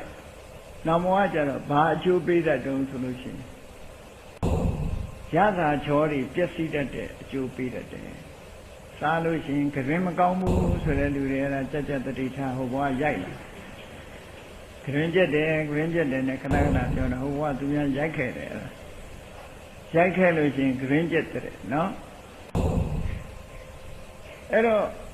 may I lay my in J on Nale on Somada, Condo me, Jody, Johnny, Pio Piabi, Somada. Somade Kama, Lucera, New Music. Yes, I have Uma Beta Gire. Yoga they have no music. Sekudan, Seku, Sewa, Dasa, Kudamu Kayama, Atashime, Dunale Shide. Sewa Dasa, Kudamu, Yadi Chese, Mayadi Chese, they make on the Shide. Kuda Sewa, Kayadi Chese, Makayadi Chese, do I do change that not Jama Yoga Shide. Ada, Soma Ora Beare Sura, Konalu. Jusu Kudamu Kayama Adashi met Luna Mu Makaya and Damashi Usure Luna Muluwe Soma Oara Yama Chipwa me Sure Poku Muda Somaya Soma the Amlo Duadu Konalu Seku the Amlo Duadu Jaume Yoga Mu Kuku Maguku Mayavu Teme Sura Muri Elu Poku Muri Jano Tika Hofu Soma or Ramaya in Diluga Piasido, Eddie Pokumio, Somaya. Ludo them they out here Somaya may do party. Okay. Eddie amused Bama, Somalu, Somabu, Tambo sheet, Jewish sheet. Ero Lulongama, Miba net Tadavija, the Mangano, Amin Suradia. Where's your channel, Lavi? Ibaga do Jesu Shide, Surau, Lekanyan, Lemkanyan Laja Uda, Marine, in the Kuchilare. Miba Shide, Messi Usura down, Miba Shide down, Lima Maduchimu. Edelu Chilla Lucino, Luloga Yap, Jessibo, P. Aminia. Durogoni, Aminjano, Napebelu Miado, so.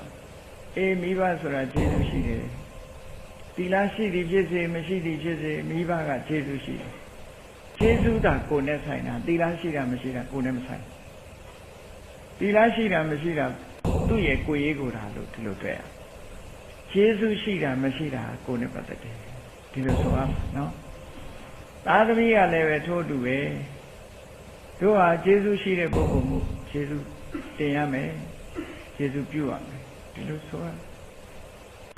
Era Miva let Adamigo, Jesus Pua. Edelu, Mangane, a minute. Nagaya Dajima, Kudami, so we the Toya Miyabu, Jaitane Balole, 911 Navy,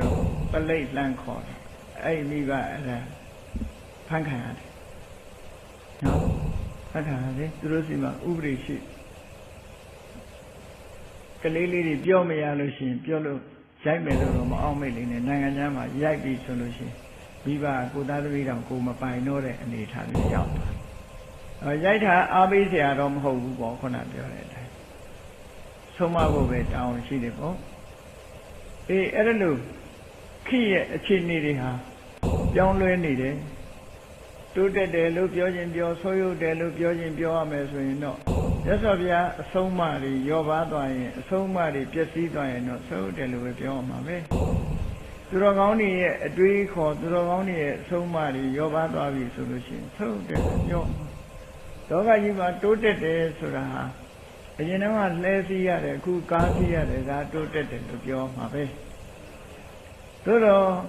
Shirunga, Jungaluya has Yamiba, your daily Zaja, Gani, your daily Zamushu, T bang at soil de your mabe. There are soil mu totem musura, two pine to shit. Toted Lulem of your net, so de Lulem of your net. Toted has been pair bang at toted. So de pair bang at so de Dilogia. 200 ခွဲဝဲခြားခြားမြင်မို့လို့လည်းပေါ့ကောင်းတဲ့အနေအထားတွေဆွေးလာသလားဆိုးတဲ့ကောင်းတဲ့အနေအထားတွေတိုးတက်လာသလားဒီတစ်ခုပဲရှိတယ်အဲ့တော့လောကကြီးကိုခြုံငုံပြီးတော့ပြောမယ်ဆိုလို့ရှိရင်တော့ရုပ်ဝတ္ထုဘက်ကတော့တိုးတက်လာတာမှန်တယ်စိတ်ဓာတ်ဆိုင်ရာလူတွေရဲ့အသိပညာဆိုင်ရာ စိတ်ဓာတ်ရေးရတွေကတော့ဆွဲလာတယ်ဒီလိုပဲပြောအောင်ဒါကြောင့်မို့မိဘနဲ့သားသမီးရဲ့အကြားမှာမှန်ကန်သောအမြင်တစ်ခုဟာအမြဲတမ်းရှိနေဖို့လိုမှန်ကန်သောအမြင်တစ်ခုရှိအေးမိဘဆိုတဲ့စိတ်ရှိပြီးတော့မိဘကလည်းပဲဗုဒ္ဓဓာရတသင်္ဃဟောဆိုတဲ့အတိုင်းအမွေးထားတဲ့သားသမီးတွေကြီးပွားတိုးတက်ဖို့အတွက်ငါတာဝန်ရှိတယ်ဆုံးမဩဝါဒပေးရသားသမီးကလည်းပဲအေးငါတို့မွေးကျွေးမွေးထားတဲ့မိဘတွေငါတို့ရဲ့ကျေးဇူးရှင်တွေဖြစ်တယ်ငါတို့ဟာယူသည်လေးစားပဲပြုစုဆောင်ရှောက်ရမယ်မြတ်စွာဘုရားကဘယ်လောက်ထိအောင်ဟောထားတော့ဆိုရင်တာယနံပါရိစရိယာယမာတာပိတုတုပန္တိတာဣတိဝနံပတံတန္တိပစ္စဒိတ်ပမောရတိတဲ့အတိပညာရှိတဲ့သာသမီတွေဟာတဲ့မိဘကိုပြုစုလုပ်ကြွေးကြတယ်တဲ့အဲဒီလိုပြုစုလုပ်ကြွေးသည့်အတွက်ကြောင့်ဒီဘဝမှာချီးမွမ်းခံရပြီးတော့နောက်ဘဝကျတော့လေနတ်ပြည်ရောက်တယ်လို့ဒီလိုဟောထားတာနော်ဒီဘဝမှာအချီးမွမ်းခံရခြင်းနောက်ဘဝနတ်ပြည်ရောက်ရခြင်းဆိုတာမိဘကိုပြုစုခြင်းအကျိုးကျေးဇူးအနေနဲ့မြတ်စွာဘုရားပေါ်ပြထားအဲ့တော့စော်ကားမယ်ဆိုလို့ရှိရင်လေဒီဘဝမှာကဲ့ရဲ့ခံရပြီးနောက်ဘဝမှာငရဲကြမယ်ဆိုတဲ့အပြည့်ရမှာပဲဒေသနာတော်ဆိုတာအပြန်အလှန်နှစ်ခုယူရအကောင်းလို့ရင်ကောင်းဖြစ်တယ်ဆိုးလို့ရင်ဆိုးဖြစ်တယ်ဒီလိုရှိတာဒါကြောင့်မို့မြတ်စွာဘုရားရဲ့အဆုံးအမတွေတို့အတိုင်းဝိုင်းထဲမှာမြန်မာလူမျိုးဗုဒ္ဓဘာသာဝင်တွေရဲ့အတိုင်းဝိုင်းထဲမှာဗုဒ္ဓရဲ့အဆုံးအမတွေဘယ်လောက်ထိတည်ရှိသလဲဘယ်လောက်ထိလိုက်နာနေကြသလဲဆိုတဲ့အပေါ်မှာမူတည်ပြီးတော့ဘုန်းကြီးတို့တွေဟာဆုပ်တယ်တိုးတက်တယ်ဆိုတာကိုမှတ်သားနားလည်ကြဖြစ်တယ်ကိုယ်နဲ့ပတ်သက်ပြီးတော့မဆုပ်ရဖို့ကြိုးစားအထောက်ကြကိုယ်အတိုင်းဝိုင်းထဲမှာဒါမျိုးတွေမဆုပ်ရအောင်ကြိုးစားအထောက်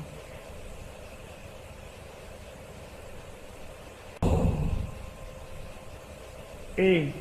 အဲ့ဒီလိုမိဘနဲ့သားသမီးအကြားမှာမြတ်စွာဘုရားဟောကြားတဲ့မှန်ကန်တဲ့အမြင်တွေဟာဒီကနေ့ကမ္ဘာလောကကြီးမှာပျက်စီးဆုံးရှုံးလာပြီနောက်တစ်ခုပြော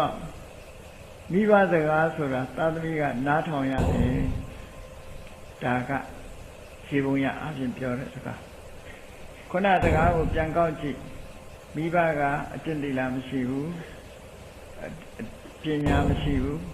သားသမီးကအကျင့်တိလာရှိတယ်ပညာရှိတယ်ကဲမိဘကကိုယ်ကိုဆုံးမလို့ရှိရင်အရက်ပလင်းယူရတဲ့ရက်ငှားစံသွားဝယ်စံဆိုရင်ဘယ်လိုလုပ်အဲ့လိုမိဘရမရှိနိုင်ဘူးလားအဲ့ဒီလိုရှိလာရင်ရောဘယ်လိုလုပ်ရမလဲနော်ဒါမျိုးက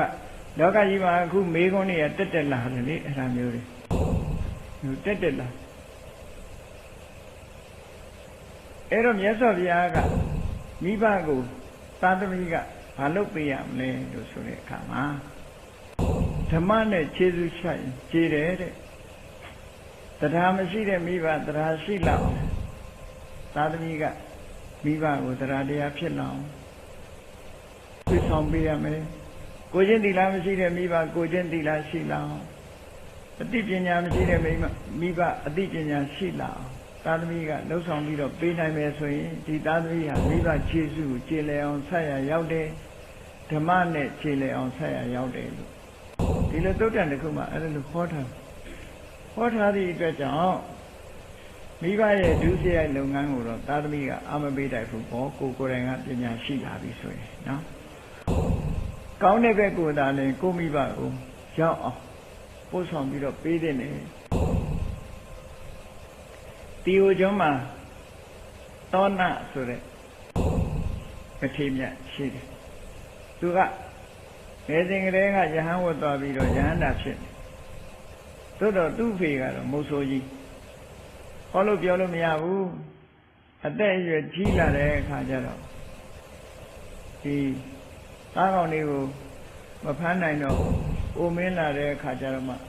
ချော့မော့ပြီးကြောင်းခေါ်ပြီးဦးစင်းကြီးကိုပေးထားတယ်ဦးစင်းကြီးကိုပေးထားအဲ့ဒါလိုပဲလုံးဝမှာပဲအဖေကအရက်ဝယ်ရင်တော့ဝယ်မပေးနဲ့ပေါ့ချော့မော့ပြီးတော့အဲ့ဒီမှာချွေလေးပါလေးဝယ်ပေးပေါ့ဒီလိုပဲလုံးအောင်နော် အဲ့ဒါလို့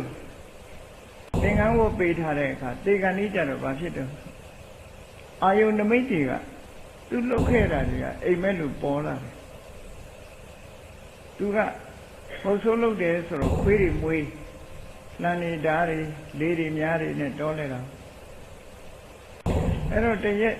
ဒီတေကန်ကြီးမိန်မောလာတဲ့အချိန်မှာသူ့ကိုခွေးတွေကဝိုင်းအောင်ပြီးတော့ကြိုက်တော့မဲ့အနေထားမျိုးသူသွားပြီးတော့အိမ်မက်ထဲလို့မြင်ရတဲ့အခါကျတော့လုံးကြပါအောင်ခွေးတွေလားကုန်ခွေးတွေကြိုက်တော့မယ်နဲ့အဲ့တော့သူ့သားသဘောပေါက်တယ်ဒါငရဲနမိတ်တွေထင်တာပဲငရဲကြတော့မှာပဲဆိုပြီးတော့စေတီရင်ပြင်ကိုပွေ့ချီသွားပြီးတော့ဦးစင်းကြီးတတိထားဟောဒီမဲ့စေတီရင်ပြင်ရောက်နေပြီဟောဒီဖရာပန်းကိုလှူလိုက်ဒါလေးကိုလှူလိုက်ဖရာကိုအောင်ပြုလိုက်ခွေးတွေမလာတော့ဘူးမကြိုက်တော့ဘူးနဲ့ပြောလိုက်တဲ့အခါသူအားရပြီးတော့ဖရာကိုမျက်လုံးဖွင့်ကြည့်ပြီးတော့စိတ်ထဲမှာအကြောက်ကလေးပြေသွားပြီဖရာကိုအာရုံပြုလိုက်တဲ့အခါကျတော့နတ်သမီးတွေလာနေပြီဆိုအာယုံကပြောင်းသွားတဲ့နော်အဲ့ဒီချိန်လေးမှာသေသွားတော့နတ်ပြည်ဖြစ်သွားကဲတင်လိုက်တာသာသမီကကဲတင်လိုက်တာအကုသိုလ်ကုသိုလ်ကအဲ့လိုကဲတင်လို့ရသလားလို့ဆိုရတယ်သူကတေဂန်ဒီမှာဖြစ်လိုက်တဲ့ကုသိုလ်ဟာအကုသိုလ်တခဏတာမြကဲတင်လို့လည်းရတေဂန်ဒီမှာဖြစ်တဲ့အကုသိုလ်ကလည်းပဲကုသိုလ်တွေလှုပ်ထားတာကိုအခွင့်အရေးမရအောင်သူကလက်ဦးမှုယူသွားတာမျိုးလည်းရှိတတ်တယ်ဒါကြောင့်မို့တေဂန်ဒီမှာအလွန်အရေးကြီးတယ်တဲ့တေဂန်ဒီမှာသိအရေးကြီးတေဂန်ဒီချိန်ရောက်နေပြီဆိုလို့ရှိရင်ဗမာတွေမှာတော်တော်များများအနန္တလူမမာနလာပြီးတောင်မေးမြောက်မေးဒီတောင်ကကြော်နိုင်မှမထင်ပါဘူးဘိုးကတော့မေ့နေမှမဟုတ်တာကြားနေတယ်အဲ့လိုတွေပြောဘာသာဥဒိမေးထားလိုက်ခဲ့လားတို့လက်မထိုးလိုက်ခဲ့လားတို့မေးတဲ့လူကမေးစိတ်နှကဘယ်နာထားတော့လို့အဲ့ဒါမျိုးတွေကမလောက်ထိုက်ဘူးတဲ့နော်တို့ကအဲ့ဒါလုပ်ရင်တော့သွားပြီးဒုက္ခရောက်ပြီလို့ကအဲ့လိုဖြစ်တတ်တယ်ဘုန်းကြီးတွေကြတော့လဲကိုတော်เจ้าဘသူအပ်ခဲ့တာတော့လို့ဘာလို့လောက်ခုံအဲ့ဒီဒုက္ခတွေရောက်တယ်အဲ့ဒီအချိန်မှာစိတ်ကလေးဖြောင်းနေအောင်ငြိမ်လေးထားပြီးတရားလေးဖွင့်ပေးတာတို့ကုသိုလ်ကောင်းမှုလေးလုပ်ပေးပြီးတော့ငြိမ်အေးချမ်းချမ်းလေးနဲ့နေအောင်တိတ်ဆိတ်ကလေးနေရတယ်စကားမပြောမှန်အဲ့ဒီအချိန်မှာဆူညာနဲ့ဟိုလူလာဒီလူလာလက်မခံတာကောင်းတယ်နော်လာတဲ့လူကဟိုပြောဒီပြောသိပြောတာတို့လည်းမပြောတာဘူးဗမာတွေကထုံးစံအရန်တည်းပြောတတ်တယ်အဲ့ဒါတွေကဒုက္ခရောက်စေတတ်တဲ့အရာတွေဖြစ်တယ်ပေါ့ဒါကြောင့်မို့အရာရာမှာတတိထားရမယ့်ကိစ္စတွေဆင်ញင်ရမယ့်ကိစ္စတွေလောကကြီးမှာရှိတယ်မိဘနဲ့သာသမီဆက်လက်ပြီးတော့စဉ်းစားကြရသာသမီကကိုကျင့်တရားကောင်းပြီးတော့မိဘမကောင်းဘူးဆိုရင်သာသမီကမိဘအရာလို့နေပြီးတော့ကိုမိဘကောင်းလာအောင်တွေးဆောင်ချရောင်းလို့တိုက်တွန်းနှိုးဆော်ပေးလို့ရှိရင်လေမိဘကောင်းတဲ့အနေအထားမျိုးရောက်လာနိုင်တယ်ပေါ့ဒီလိုပဲလုပ်ရမှာပဲဟောနောက်တစ်ခုကဆိုပါစို့ကျန်ကျန်ဖမှန်မေးတတ်ကြတယ်မိဘစကားကိုနေရာတိုင်းနားထောင်ရမှာလားလို့မေးတဲ့အခါမှာကျိုးချောင်းစီလျော်တဲ့မိဘစကားကိုတော့နားထောင်ကျိုးချောင်းစီလျော်မှုမဟုတ်ဘူးသူတို့ကောင်းမှုနဲ့ပတ်သက်လာတဲ့ဟာမျိုးကိုကဥပမာဘုန်းကြီးဝတ်ချင်တယ်မိဘကမိုးစေခြင်းသို့တော်မြတ်စွာဘုရားကအဲ့ဒီနေရာမှာမိဘရဲ့သဘောတူညီချက်ကိုယူရမယ်လို့ဒီလိုဟောတာရှိတယ်ဒါကဘာကြောင့်ယူခိုင်းတာတော့ဆိုတော့ခမည်းတော်သုတ်တော်ရဏမင်းကြီးကလျှောက်သွားတာအရှင်ဘုရားတပည့်တော်ကိုဒါလေးတော့ဂရိပေးပါဆိုပြီးလျှောက်သွားတယ်နော်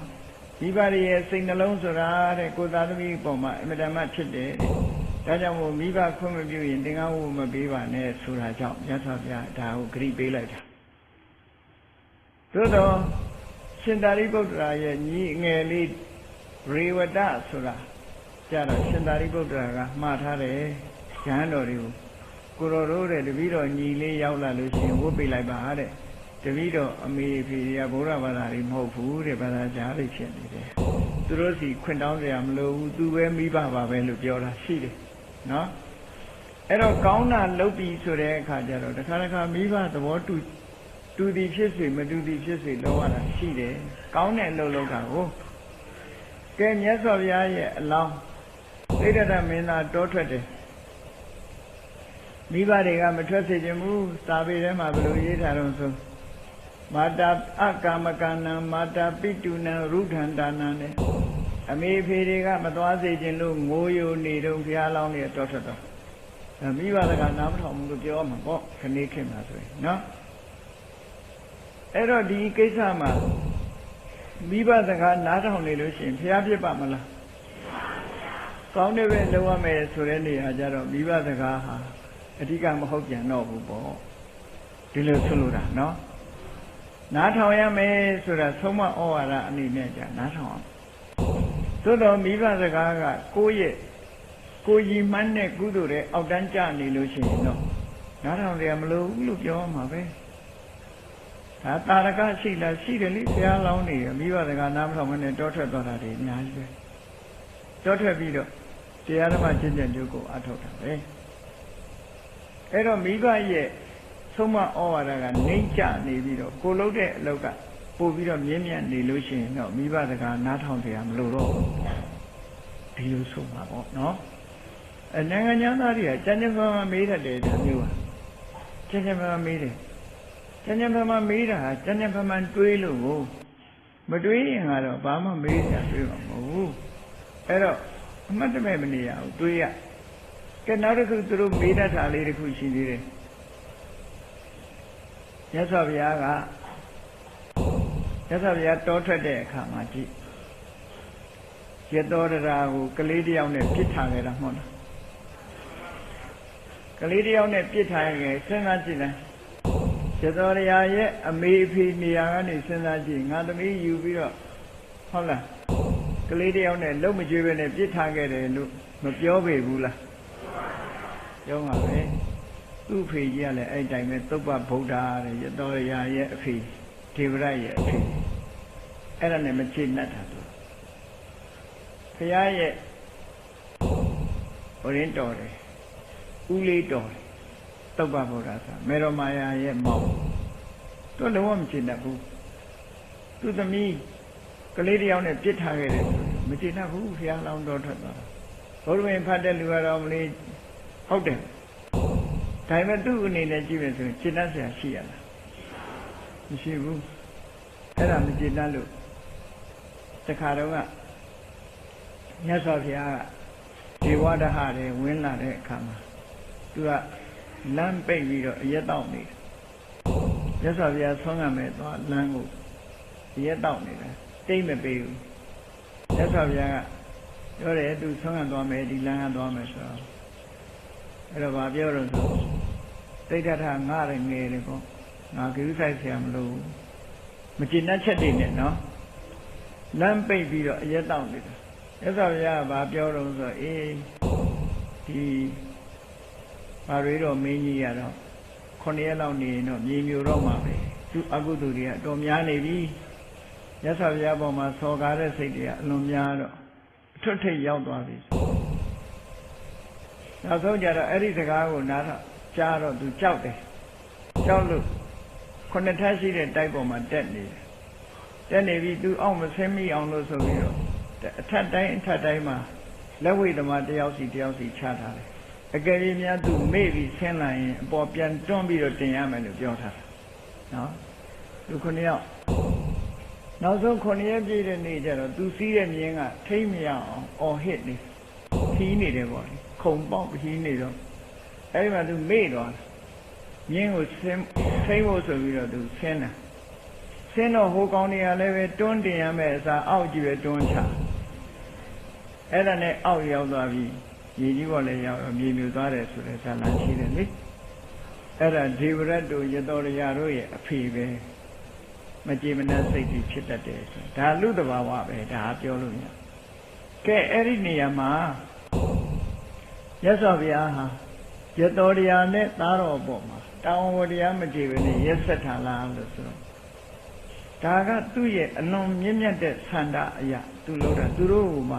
ပြက်လို့ပျက်စီးစေဆိုစိတ်ဓာတ်မဟုတ်ဘူးဒါဒီကလေးတယောက်နဲ့ငါပြစ်ထားခဲ့မယ်ဆိုစိတ်မဟုတ်ဘူးဒီတရားကျင့်မှတရားတွေအားလုံးကိုကဲတင်နိုင်တဲ့တရားအားလုံးကိုရှင်းပြနိုင်တဲ့တရားဓမ္မကိုငါသိနိုင်မှာဒါကြောင့်မလို့ငါတရားကျင့်ရမယ်ဆိုစိတ်နဲ့သွားတာဒီတို့သားမီးနှစ်ယောက်ဒုက္ခရောက်စေဆိုစိတ်မရှိဘူးနော်လူစရာတမင်လှုပ်တာနဲ့တမင်လှုပ်တာမဟုတ်တာဆိုတာရှိတယ်လေတမင်လှုပ်တာမဟုတ်ဘဲနဲ့တမင်မလှုပ်ဘဲနဲ့ထိခိုက်နေတာလေလောကမှာအများကြီးရှိတယ်ကဲလမ်းပေါ်မှာကားမောင်းသွားတယ်ကိုမမြင်တဲ့အကောင်လောင်တွေတက်ကျိတ်မသွားဘူးလားတမင်လှုပ်တာဟုတ်ကဲ့လားအေးလမ်းလျှောက်သွားလို့ရှင်လဲပဝက်စိတ်တွေလို့ကောင်းနေတက်နင်းသွားတာပဲသေတာပဲအဲ့တော့ဒါတွေကတမင်လှုပ်တာမဟုတ်သည့်အတွက်ကြောင့်အကုသိုလ်လို့ပြောလို့မရဘူးဒါတွေကနော်ကိုယ့်ရဲ့ရည်ရွယ်ချက်ကမြတ်စွာဘုရားရဲ့ရည်ရွယ်ချက်ကဒီတို့သားမိနှစ်ယောက်ဒုက္ခရောက်စေဆိုစိတ်မရှိဘူးတရားတွေအသိဉာဏ်သိရင်သူတို့နှစ်ယောက်အပါဝင်တရားတွေချမ်းသာမဲ့နိလန်းကိုငါရမယ်ဘုရားဖြစ်လာတဲ့အခါကျထူးခြားတဲ့အသိဉာဏ်ရမယ်လို့ဆိုပြီးတော့သွားတာမြတ်စွာဘုရားနော်ဒါကတစ်ခုနောက်တော့သာသမီနဲ့မိဘဆိုဝေတန္တရာဇတ်ထဲမှာဖတ်ဖူးကြတယ်မဟုတ်လားသားလေးနဲ့သမီးလေးကိုသူစကားပုံနာလာလှူခံတဲ့အခါကျတော့နော်လှူလိုက်တယ်မဟုတ်လားခုခေတ်အနေနဲ့ကြည့်မယ်ဆိုလို့ရှိရင်ရက်ဆက်တယ်လို့ပြောရမှာပဲရက်ဆက်တယ်လို့ပြောကြမှာကိုသားကိုသမီးကိုဖျားဖြစ်ချင်တာနဲ့လှူတယ်လို့နိုင်ငံညာလှူတယ်အဲ့လိုတွေးတယ်အဲ့တော့ဘယ်လိုပြောရတော့ဆိုရင်အဲ့ဒီခေတ်မှာခုခေတ်ပြောနေတဲ့ human right ပေါ့သူကြတော့ father right နော်အဖေရဲ့အခွင့်အရေးဟာမိသားစုပေါ်မှာအဖေကဆုံးဖြတ်ပိုင်ခွင့်ရှိတယ်သူတို့ခေတ်ကနော်မိဘကဆုံးဖြတ်ပိုင်ခွင့်ရှိတယ်ဖခင်ကဆုံးဖြတ်ပိုင်ခွင့်ရှိတယ်ဖခင်ဆုံးဖြတ်တဲ့အတိုင်းသားသမီးကလိုက်နာကြရတယ်အဲ့ဒီခေတ်မှာနော်သူ right ရှိတယ်ပေါ့သူ့အနေနဲ့ကလည်းသားသမီးတွေကိုမုန်းလို့လုပ်တာမဟုတ်ဘူးသားသမီးတွေမျက်နှိုးတာရှိတယ်မြတ်စွာဘုရားဒီအလောင်းတော်ကိုယ်တိုင်ကပြောတယ်ငါသားသမီးတွေကိုမမုန်းဘူးဒါပေမဲ့သားသမီးတွေတဲ့ပိုချစ်တဲ့သမယုတဉာဏ်တော်ကြီးကိုရဖို့ရအတွက်ဒီလုံးမဖြစ်မယ်ဆိုရင်လုံးရတယ်လို့ဆိုတဲ့အဓိပ္ပာယ်မျိုးပြောဆန္ဒကအမှန်တမ်းကြီးမားနေတယ်ပေါ့နော်ကြီးမားနေသည့်အတွက်ကြောင့်သားသမီးတွေကိုလှူလိုက်တာမင်းတို့ဒုက္ခရောက်ပြီတော့ဆိုတဲ့စိတ်ဓာတ်မျိုးနဲ့လှူတာမဟုတ်ဘူးသူ့အနေနဲ့ဘာမဆိုလှူနိုင်တယ်ဆိုတဲ့ဒီပြန်ပြီးတော့မပေးနိုင်ဘူးဆိုတဲ့မစ္စရိယစိတ်ကဘယ်နေရာမှမရှိတော့တာသားသမီးမပြောနဲ့သူ့ရဲ့ရင်ထဲကနှလုံးသားထုတ်လှူဆိုလဲလှူမှာပဲမျက်လုံးတောင်းရင်လည်းမျက်လုံးထုတ်လှူမှာပဲသွေးတောင်းရင်လည်းသွေးကိုထုတ်လှူမှာပဲအဲ့ဒီလိုစိတ်ဓာတ်မျိုးရှိနေတာဆိုတော့အပြင်ဘက်ကပစ္စည်းမျိုးကိုမပြောနဲ့သူ့အတွင်းကပစ္စည်းတောင်လှူမှာလို့ဆိုသည့်အတွက်ကြောင့်ဒါဖခင်တယောက်ရဲ့ right အနေနဲ့လုပ်တယ်လို့ကိုသားသမီးကိုဒုက္ခရောက်အောင်လုပ်တာမဟုတ်ဘူးလို့ဒီလိုပြောမှာပဲနော်ကျန်ကျန်မှနိုင်ငံသားတွေကလည်းမေးတယ်အိန္ဒိယမှာသူ right ဆိုရှိတယ်အဲ့ဒီခေတ်ကအဲ့ဒီအခွင့်အရေးအရာမြတ်စွာဘုရားသာသမီဘုရားအလောင်းတော်ဟာဒီလိုလုပ်ခဲ့ခြင်းသာဖြစ်တယ်။နောက်မရီဒေဝီကိုလှူတယ်ဆိုတာလည်းပဲဒီတိုင်းပဲအိန္ဒိယနိုင်ငံမှာအခွင့်အရေးဆိုတာတွေအမျိုးမျိုးရှိတယ်။ကြားဘူးကြပါလိမ့်မယ်။အိန္ဒိယနိုင်ငံမှာဒီအင်းရှင်ယောက်ျားကတည်သွားလို့ရှိရင်အမျိုးသမီးကမုတ်ဆိုးမှအဖြစ်မခံနိုင်ဘူး။မုတ်ဆိုးမှအဖြစ်မခံနိုင်တော့ဘာလို့တော့ဆိုအင်းရှင်ယောက်ျားတကြိုတဲ့ထဲမှာသူတို့ကထည့်တကြိုလိုက်တာ။နော်အဲ့ဒါကိုစတီလို့ခေါ်တယ်။သူတို့အိန္ဒိယဝါဒနဲ့စတီ။အင်္ဂလိပ်လက်ထက်ရောက်တဲ့အခါမှာဥပဒေနဲ့တားပြီးတော့အကြီးကျယ်လို့ပျောက်သွားတာမဟုတ်ဘူးကနေခေတ်တောင်ချောင်းညိုချောင်းညာတောရွာတွေမှာကျန်းနေသေးတယ်အဲ့ဒါအိန္ဒိယမဟာရာဇာတယောက်မှာမိဖုရား900ရှိတဲ့ထဲမှာနော်ဘုရင်ကြီးအဲ့ဒီမဟာရာဇာတည်သွားလို့ရှိရင်နောက်ကနေပြီးတော့ သူ့ကိုမိတကြိုတဲ့ထဲမှာတူတူတကြိုခံမဲ့အမျိုးသမီးက250ရှိတဲ့သူတို့စိတ်နဲ့ကိုနော်သူတို့စိတ်နဲ့ကိုလိုက်ပြီးသိမဲ့ဟာတွေအများကြီးပဲရှိတယ်ဒါလူဆိုတာယုံကြည်မှုပေါ်မှာမူတည်ပြီးတော့လုပ်ကြတယ်ဒါကြောင့်မို့လို့မိဘနဲ့သားသမီးကြားမှာမှန်ကန်တဲ့အမြင်ဆိုဒီမှာမိဘဆိုတာရှိတယ်မိဘရဲ့ကျေးဇူးတရားဆိုတာရှိတယ်မိဘကိုပြုစုလို့ရှိရင်ကုသိုလ်ရတယ်မိဘကိုစော်ကားလို့ရှိရင်အကုသိုလ်ဖြစ်တယ်မိဘကိုတတ်ဖြတ်မဲ့မာတုကာရကကံပိတုကာရကကံထိုက်တယ်မိဘကိုပြုစုလို့ရှိရင်ကြီးမားတဲ့ကုသိုလ်တရားတွေဖြစ်တယ်မိဘရဲ့ကျေးဇူးကိုဓမ္မနဲ့ဆက်လို့ရှိရင်ခြေအောင်ဆက်နိုင်တယ်ဆိုတဲ့ဒီမြတ်စွာဘုရားရဲ့အဆုံးအမတရားတွေကိုမှတ်သားပြီးတော့မိဘနဲ့ပတ်သက်လာလို့ရှိရင်လွဲမှားတဲ့အတွေးတွေမတွေးမိစေဖို့မှန်ကန်တဲ့အတွေးတွေထားပြီးတော့ကုသိုလ်တရားဖြစ်ပွားအောင်ကြိုးစားအားထုတ်နိုင်ကြပါစေကုန်သတည်း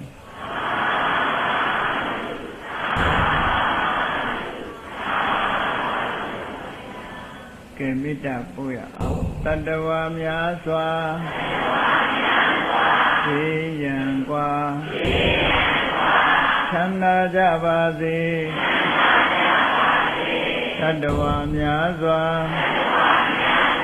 သေရန်กว่าချမ်းသာကြပါစေမေတ္တာရေချမ်းသုံးငါဖြံငြိမ်းချမ်းကြပါစေမေတ္တာရေချမ်းသုံးငါဖြံငြိမ်းချမ်းကြပါစေအရှိချမ်းသာစိတ်ချမ်းသာလူရဆန္ဒပြည့်ပါစေအရှိချမ်းသာစိတ်ချမ်းသာလူရဆန္ဒပြည့်ပါစေဟောလန္တာဒုက္ခပင်ကစားမေတ္တာပုံနေတုသင်္ကမမနောတရတိတဝေတံပဝါယံတုဒုက္ခန္တကမေတ္တာပုံနေတုသင်္ကမစုပေါင်းပုတ်အပ်မေတ္တာတဟုရောင်ယူပါဝင်ငွေလမင်းနှင့်ရောင်ခြင်းရှက်ယုံပေါင်းဆောင်ရခြင်းကြောင့်တဗေဒံကျွမ်းမဲ့ဥတ္တုံလုံးစုံများစွာတတ္တဝါတို့၏မနောတရတိမြင်မြတ်ဖြူစင်အေးကြည်လင်းသည့်ရေစဉ်ပြည့်တင်းစိတ်နှလုံးတည်ဟုသောရေအိုင်ကြီးအတွင်း၌ဒုက္ခပင်ကစားစင်ထာဝရအေးမြကြည်သာတာယာပွင့်လန်းချမ်းသာဒုက္ခတည်ဟုသောကုမုဒ္ဒရာဇာဗန်တို့သည်ဖုံးလန္တာဝန္တာရွှေမြူဝမုံလူလျက်ကြည်နူဝဲကြုံဖူးပွင့်ညကုန်သည်ဖြစ်၍ဒုက္ခန္တကလေးအောင်လေးတဲ့ရောရှက်တင်ပြန့်ပီတိတိဟုသောယနံတို့သည်ဘဝယံတုကောင်းစွာမဲ့တွေကြိုင်လိုက်၍နေကြပါစေကုန်တည်း